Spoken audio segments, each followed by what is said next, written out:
Hello বন্ধুরা, আজকে মালাই পনির করেছি। পনিরটাকে প্রথমে পিস পিস করে কেটে নিয়ে একটু ভালো করে ধুয়ে নিলাম, তাহলে পনিরের ওই গন্ধটা অনেকটা চলে যায় ঈষৎ উষ্ণ গরম জলে। তারপরে কড়াইতে তেল দিলাম, একটু জিরা ফোড়ন দিলাম, দিয়ে পনিরটাকে একটু নুন দিয়ে ভেজে নিলাম, ভেজে ওইটাকে তুলে নিলাম। আবার একটু তেল দিলাম, দিয়ে কড়াইয়ের মধ্যে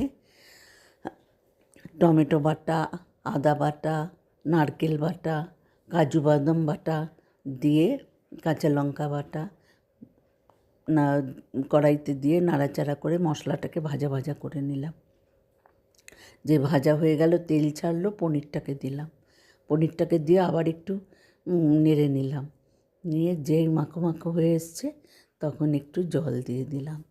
জল দিয়ে দুটো কাঁচা লঙ্কা দিয়ে দিলাম, দিয়ে ফুটলো যেই জলটা ভালো করে মাখা মাখা করে একটু চিনি দিলাম, নুন দিলাম, দিয়ে ঘি গরম মশলা দিয়ে ভালো করে মাখা মাখা করে নামিয়ে নিয়ে ওপরে একটু নারকেলের দুধ আর একটু মালাই ছড়িয়ে দিলাম, নারকেল মালাই করলাম